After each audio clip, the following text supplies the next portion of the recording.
Queridos, que a graça e a paz do Senhor Jesus Cristo seja com você e através de você. Estamos mais uma vez aqui no departamento da Escola Dominical da Igreja Assembleia de Deus em Londrina e vamos hoje refletir sobre a lição de número 10, que traz por título A Nossa Segurança Vem de Deus. Amados, após uma lição anterior onde foi meditado a respeito da oração e do jejum no modelo de Jesus, hoje meditaremos sobre as consequências disso, que é a segurança. E temos como texto áudio, texto base para esta meditação, para esta nossa reflexão, Lucas capítulo 12, versículo 15, que diz assim: E disse-lhes, acautelai-vos e guardai-vos da avareza, porque a vida de qualquer não consiste na abundância do que possui. Também como verdade prática de toda esta reflexão que faremos, diz que não podemos colocar a nossa esperança nas riquezas deste mundo, mas sim em Deus. E temos como base a meditação no texto que está no Evangelho de Mateus, no capítulo 6, versículos de número 19 ao 27, que diz o seguinte: Não ajunteis tesouros na terra, onde a traça e a ferrugem tudo consomem, e onde os ladrões minam e roubam, mas ajuntai tesouros no céu, onde nem a traça e nem a ferrugem consome, onde os ladrões não minam nem roubam. Porque onde estiver o vosso tesouro, aí estará também o vosso coração. A candeia do corpo são os olhos, de sorte que se os teus olhos forem bons, todo o teu corpo terá luz. Se porém os teus olhos forem maus, o teu corpo será tenebroso. Se portanto a luz que há em ti são trevas, quão grandes serão tais trevas? Ninguém pode servir a dois senhores, porque há de odiar um e amar o outro, ou se dedicará a um e desprezará o outro. Não podeis servir a Deus e a Mamon. Por isso vos digo, não andeis cuidadosos quanto à vossa vida, pelo que haveis de comer ou pelo que haveis de beber, nem quanto ao vosso corpo, pelo que haveis de vestir. Não é a vida mais do que o mantimento e o corpo mais do que a vestimenta? Olhai para as aves do céu, que não semeiam, nem cegam, nem ajuntam em celeiros, e o vosso Pai Celestial as alimenta. Não tendes vós muito mais valor do que elas? E qual de vós poderá, com todos os seus cuidados, acrescentar um côvado à sua estatura?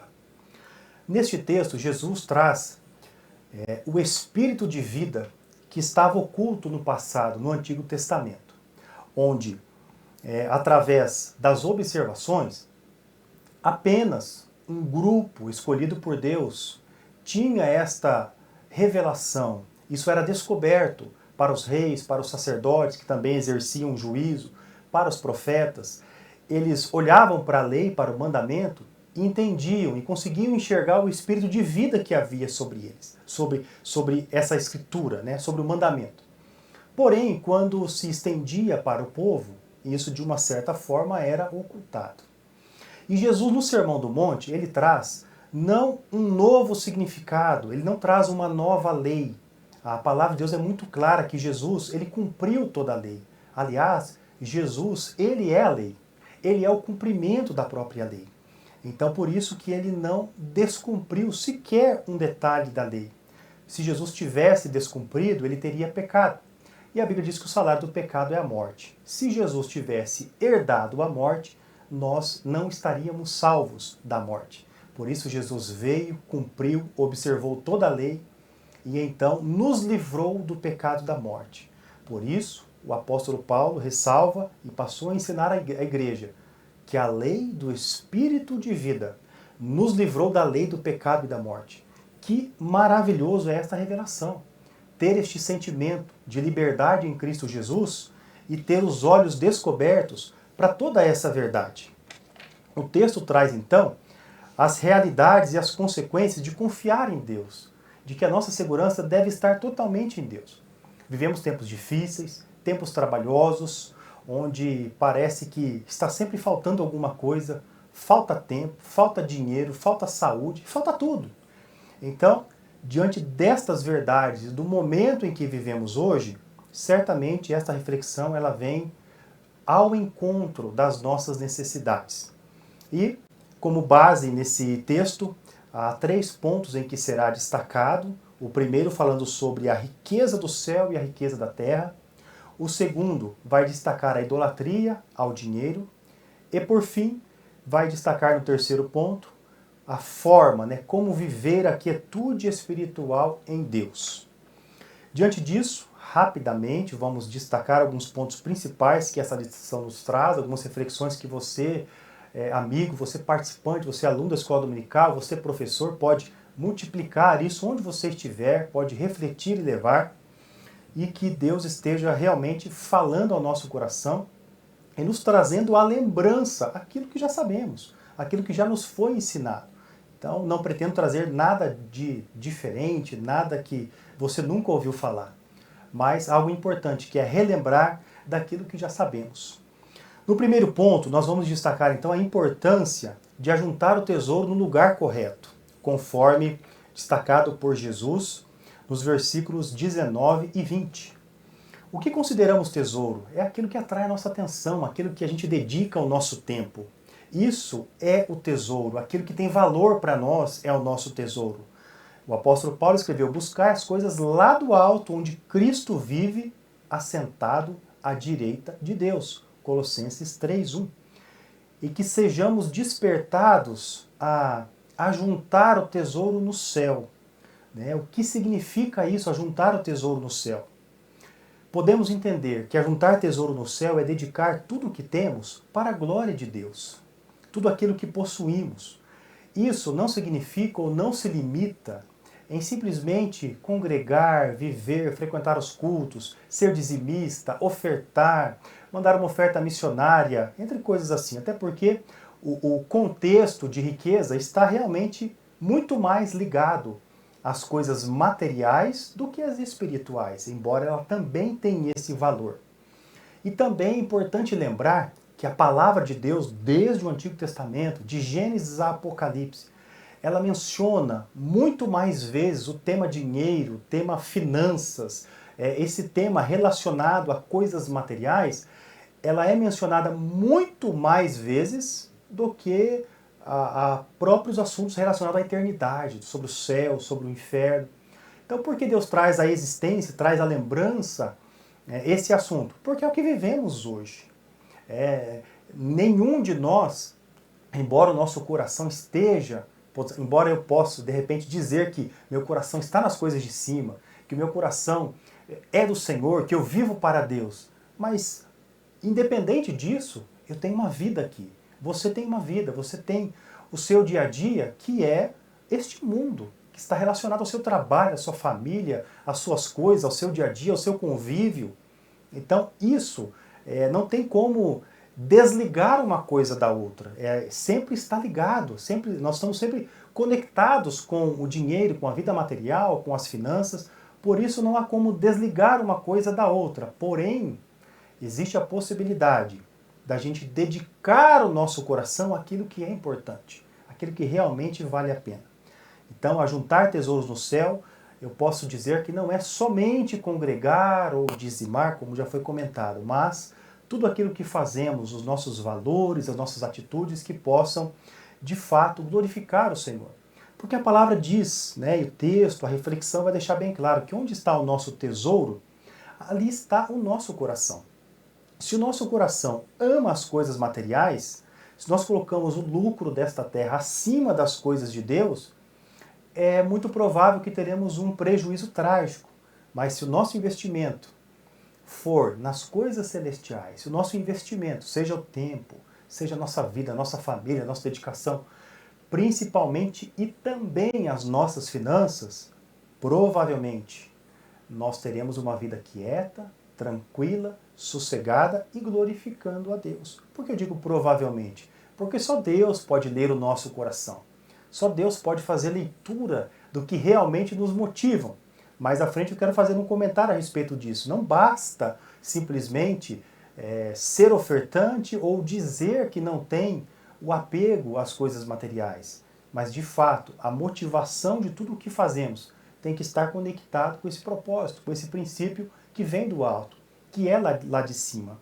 Então, diante disso, esses tópicos que o primeiro ponto vai tratar, ele está relacionado exatamente a isso. O tesouro da terra, ele pode ser usado para Deus. Mas se ajuntamos as riquezas para nós mesmos, então esse ajuntamento ele vai estar no nosso coração. Então, em vez de enriquecimento espiritual, vamos experimentar o empobrecimento espiritual. Então, que Deus nos ajude, que Deus desperte a nossa vida a realmente dedicar, né, os nossos tesouros, a realmente dedicar e a gente descobrir e relembrar que os bens materiais devem ser para glorificar a Deus, devem ser para exaltar ao Senhor. E a Bíblia é muito clara em relação a isso. No Antigo Testamento, muitos homens de Deus possuíram riquezas, tiveram bens, e nem por isso deixaram de agradar a Deus. Então, de forma alguma, o intuito da reflexão é a gente desfazer do que temos e vivermos materialmente pobres. Não é este o propósito de Deus. Aliás, o desejo de Deus é que sejamos ricos em todas as áreas, até porque a riqueza, a Bíblia diz que é um dom de Deus. Mas veremos um pouco mais à frente que o que nos destrói, o que nos tira do foco de Deus, das bênçãos e daquilo que realmente tem propósito, é quando nós invertemos as coisas no sentido de deixar de amar a Deus e passar a amar o dinheiro. Com isso, vivemos e colhemos muitas espécies de males que sobrevêm sobre nós. Até porque a palavra diz que a palavra de Deus é bem clara em relação a isso. Que quando nos apegamos ao dinheiro, nós experimentamos toda e qualquer espécie de mal. Se olharmos para o mundo, nós vemos que é exatamente em torno disso que o mundo funciona. É o poder da riqueza, é o poder do domínio, é o poder da sexualidade, mas veja que em todos os males que acontecem, quando se aplica pelo menos os 5 porquês sobre para se chegar a uma causa, em algum momento o dinheiro estará envolvido. Seja em qualquer tipo de relacionamento, de problema, seja na família, no campo da política, seja na área do esporte, nós vemos que tudo está arraigado ali, essa questão do dinheiro. Então, por isso o assunto é importante. Por isso é importante a gente relembrar as nossas origens, as nossas raízes e o verdadeiro significado, o verdadeiro motivo de Jesus Cristo ter me escolhido, te escolhido, que o Senhor nos salvou, o real sentido do porquê vivemos para Deus. Esse é o verdadeiro sentido da nossa vida. Então não é, como já foi dito, né, não é viver na pobreza, mas ser desprendido da riqueza e do materialismo. Ok? Vamos continuar então. O segundo tópico vai tratar sobre a questão da idolatria ao dinheiro.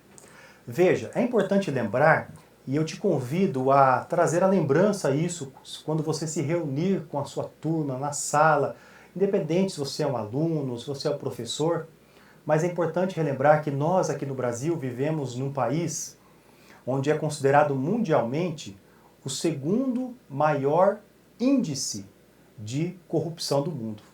O primeiro é a China.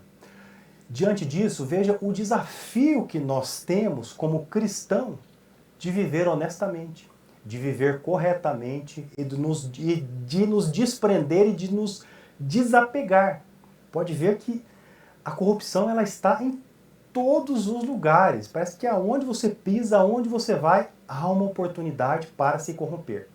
Em qualquer momento você vai comprar, você vai vender, você vai negociar, você vai pintar, você vai desenhar. Está sempre ali. Uma oportunidade de corrupção está sempre à nossa disposição. Está sempre nos tentando. Está sempre nos testando. Por isso, Deus nos chama e nos alerta que nós não podemos servir a dois senhores. Ou nós amamos a um e vamos ter que, em consequência de amar um, nós vamos desprezar totalmente o outro. É uma escolha que temos que fazer. Não há como amar os dois. Não há como desprezar os dois. Porque o desprezo de um significará o amor ao outro. É assim que Jesus traz esse entendimento, nos chama a atenção para esse propósito.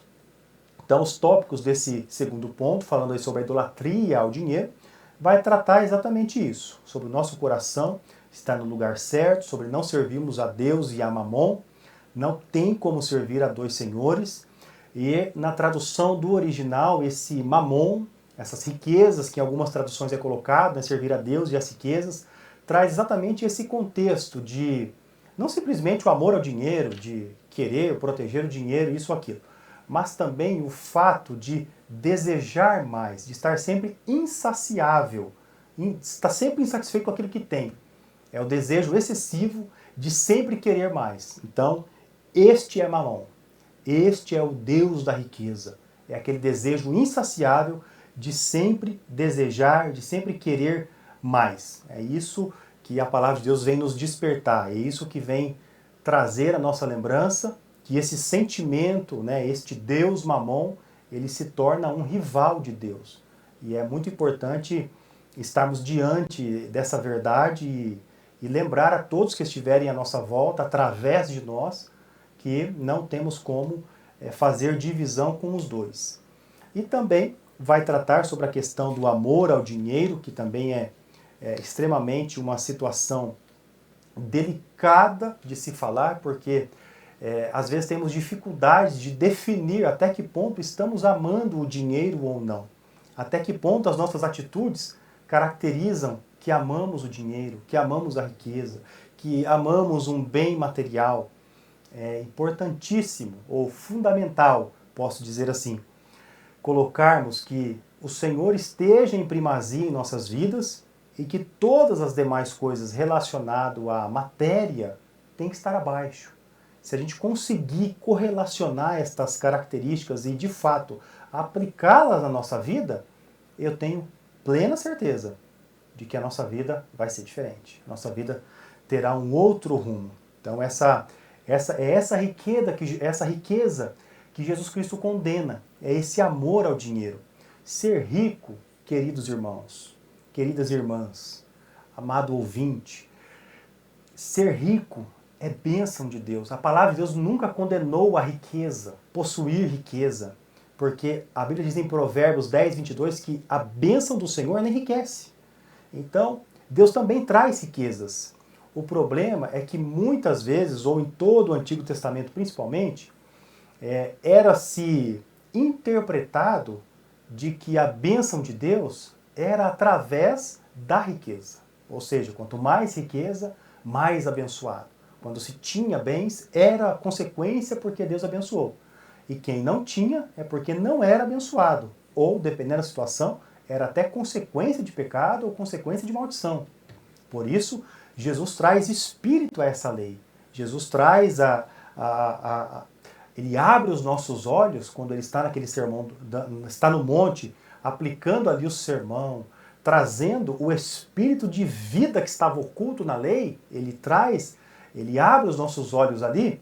Então Jesus Cristo deixa claro que a bênção de Deus ela enriquece, nós podemos ser ricos, podemos possuir riquezas, podemos possuir bens materiais e podemos, ao mesmo tempo, junto com isso, glorificar a Deus, amar ao Senhor de todo o nosso coração, dedicar a nossa vida, a nossa família de forma que o Senhor é glorificado, que o reino de Deus cresce, se multiplica, aumenta em nós e através de nós. É esse detalhe. O amor ao dinheiro também, ele tem levado muitos a caírem na prática pecaminosa. Como eu comentei, o Brasil é o segundo país onde é registrado o maior índice de corrupção do mundo. Então, quem nunca ouviu falar em suborno, quem nunca viu ou presenciou, de repente até já sofreu esse tipo de situação na própria vida, o próximo, essas questões do suborno, da corrupção, ela está impregnada em todos os lugares. Ela é como um vírus maligno. Tem se espalhado na nossa nação, isso tem trazido como consequências dores, maldição, destruição, falência. A corrupção, certamente, ela é o resultado do amor ao dinheiro. Por isso, vem a reflexão, né? Como está o nosso coração? Como estamos dedicando a nossa vida? Até que ponto não podemos, né? Até que ponto não somos avarentos? Até que ponto não somos avarentos? Esta palavra é para nós. Esta palavra não é para os que estão de fora. Esse ensinamento é para nós, porque nós muitas vezes passamos por isso e somos tentados várias vezes, em vários momentos, a decair, entristecer o Espírito Santo e de repente pegar um desvio de rota. Como já foi dito, não é errado possuir bens materiais, ter uma conta bancária abençoada, isso não tem mal nenhum. né? Jesus veio nos dar vida e vida com abundância. Isso abrange tudo, todas as áreas da vida, não só na questão saúde ou na questão do bem-estar, da felicidade. Ele é o cumprimento, ele é a nossa felicidade, mas também nas finanças, também com o dinheiro, também com o recurso. Porém, precisamos temer medo, temer o amor ao dinheiro. Esse é o perigo, esse é o problema, porque ele nos adverte, Jesus traz essa advertência para nós, deixando claro que o amor ao dinheiro é o perigo. A avareza consiste aí naquilo que está impregnado, naquilo que está dedicado ao nosso coração. Então, diante disso, Jesus falou em Lucas 12:15 que a vida de um homem, a vida de qualquer, não consiste na abundância daquilo que possui. Então ele deixa bem claro que ele traz esse é o espírito de vida. Ou seja, ser abençoado por Deus não é possuir riquezas. Ou seja, a bênção de Deus não significa que está relacionado à abundância de bens que alguém possui. Tá? A ganância, o desejo excessivo de possuir mais e mais, sempre mais. Então essa situação é que vem para nos tentar e nos acarretar aí de muitos males. E para finalizar esse segundo ponto, falando aqui sobre a idolatria ao dinheiro, eu quero trazer a meditação aí, né, a reflexão, todos nós, a respeito da agiotagem, que também é um mal que tem acarretado em muitos lugares, seja nas igrejas, nos comércios. Isso é uma maldição, é uma tentação que veio por parte do mal, por parte de Satanás, para aprisionar muitas vidas. É uma prática perversa, biblicamente falando, e antiga. A palavra de Deus, ela proíbe tal prática desumana. Leia com a sua turma, leia com os seus, Deuteronômio 23, versículo 19 e 20.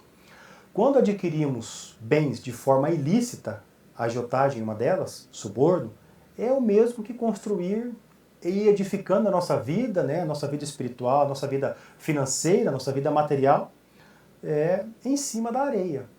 Veja que quando Jesus faz esta reflexão, ele fala sobre construirmos a casa sobre a rocha, ou seja, para você construir uma casa, não basta simplesmente chegar no chão nível, né, em nível, e simplesmente edificar esta casa. Para fazer uma casa, é necessário os seus alicerces.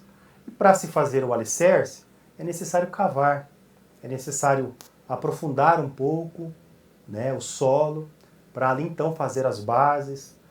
Veja que cavar uma pedra não é tão simples assim. E Jesus diz que devemos edificar nossa casa sobre a rocha. Cavar uma pedra vai trazer um certo desgaste. Vai suar, talvez até se machuca um pouco, vai pegar muito calor, vai estar mais tempo exposto ao sol. Porém, ao finalizar esta casa, terá total segurança. O seu alicerce tem todo um fundamento, diferente de quando edificarmos sobre a areia. Esse é o detalhe. Foi isso que Jesus quis dizer sobre a questão dos lucros fáceis da vida. E o terceiro ponto, vamos viver a quietude espiritual que vem de Deus. Essa quietude espiritual que está em Deus deixa claro aquilo que rouba o nosso coração e aquilo que nos faz confiar em Deus. Jesus quis dizer, quando ele explica, quando ele traz a lembrança ao nosso coração, onde está o tesouro, ali está o seu coração, ele traz o nosso sentimento de que aquilo que somos interiormente é, consequentemente, o que nos reflete exteriormente. Ou seja, é de fato o que o nosso coração sente, aquilo que pensamos, aquilo que dedicamos por dentro, é o que reflete por fora. Ainda que tentamos disfarçar, ainda que tentamos ir de outra maneira, mas se o nosso coração estiver nas coisas materiais, a nossa visão espiritual será roubada, muitos males, né, advindos dessas preocupações vai nos acarretar. Viveremos sem inquietação, viveremos de uma forma bem atribulada, por consequência desse apego às riquezas, que de igual modo vai surtir o mesmo efeito. Continuando, vai roubar também a nossa fé em Deus, esses males advindo das preocupações, vai roubar a minha e a sua fé em Deus. Ou seja, Jesus ele mostra no versículo 24 da própria lição, né, do próprio texto que nós lemos, ninguém pode servir a dois senhores, ou há de odiar a um e amar o outro, ou se dedicará a um e desprezará o outro. Não podeis servir a Deus e a Mamon. Jesus aqui mostra que é impossível a gente ser leal aos dois, não tem como. Então, o apego dos bens terrenos, se isso dominar a nossa mente, isso certamente vai nos levar à perda de fé. Então, um sobre o outro deve prevalecer, é isso que precisamos meditar, tá? E por fim, a meditação vai nos lembrar, vai nos correlacionar aí sobre a importância de vivermos sossegados em Deus e não inquietos, para que a gente não seja dominados pelas preocupações e com as coisas desta vida. Com isso, para finalizarmos, a gente pode dar qualquer nome bonito às nossas preocupações, podemos criar nomes, assim como a própria ciência vai fracionando os problemas de saúde mental que acarreta todo mundo, mas, de fato, tudo está aí relacionado, não são nada mais, nada menos que situações advindas da mais alta ou baixa ansiedade. É assim que vivemos, é assim que estamos sujeitos, por isso que Jesus nos traz essa lembrança de não vivermos ansiosos quanto à nossa vida, de não ficarmos com esse excesso, vivemos um dia após o outro, ou seja, essa preocupação, aí vem algo que nos adverte de uma forma muito severa. O excesso de preocupação com aquilo que ainda não vivemos, com aquilo que ainda não chegamos, é pecado. Isso nos rouba a fé no Senhor. É assim que o mundo vive. É esse desejo desenfreado por viver algo que ainda não chegou. A vontade de adiantar aquilo que está lá na frente, que não sabemos nem se vai acontecer, se chegou até nós ou não. Por isso, o Senhor nos convida a descansar nele, a viver quieto nele, a depositar a nossa ansiedade no Senhor. Essa preocupação, ela nega o amor de Deus e ela, consequentemente, traz uma despreocupação com a gente mesmo. Esse excesso de ansiedade vai negar a sabedoria do Senhor, implicando também como se Deus não soubesse o que está fazendo, como se o Senhor não tivesse o controle das coisas. O desejo desenfreado pelo futuro, a preocupação exagerada pelo que ainda não veio, também nos nega o poder de Deus, como se Deus não fosse capaz de suprir as nossas necessidades. Então, eu quero finalizar lembrando e dizendo, não ande ansioso, não ande ansiosa. Eu sei que é fácil dizer isso, isso serve primeiramente para mim. Mas Deus tem uma promessa de nos dar descanso, de nos dar liberdade e de nos dar quietude. Jesus não está dizendo que é errado a gente tomar providência, pensar no futuro, suprir necessidades futuras, mas o que ele realmente reprova neste caso, nesse caso do excesso da ansiedade, é a preocupação angustiosa que muitas vezes nos acarreta, revelando a nossa falta de fé, nossa falta no cuidado, nossa falta de confiança no amor paterno de Deus. Pois o texto, a palavra, ela fala bem clara que o vosso Pai Celestial as alimenta. Não tendes vós muito mais valor do que elas? Então, que possamos nos descansar nesse cuidado de Deus, buscando a Deus, crendo que é Ele que cuida de nós, que é Ele que tem a justiça e colocando Ele em primeiro lugar, como dissemos lá no início. Deus tem que ser o primeiro. A sua justiça tem que ser a consequência de Deus ser a primícia em nossas vidas. Então, buscando a Deus, confiando em sua justiça, vivendo por ela, certamente as demais coisas nós teremos aí as consequências disso em nossa vida. Quais são? Primeiramente, a fé.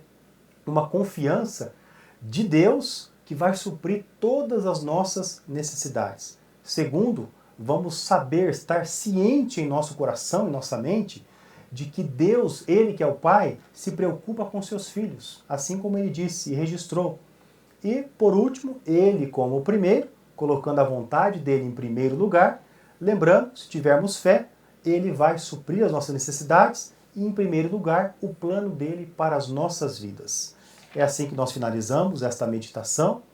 Que Deus esteja abençoando a sua vida, que Deus esteja nos despertando para verdadeiramente buscarmos a Deus e depositarmos nele toda a nossa confiança. Que o Senhor te abençoe e te guarde, que o Senhor resplandeça o seu rosto, Senhor, tenha misericórdia de cada um de nós, que o Senhor nos dê a paz em nós e através de nós. Um grande abraço. Deus abençoe.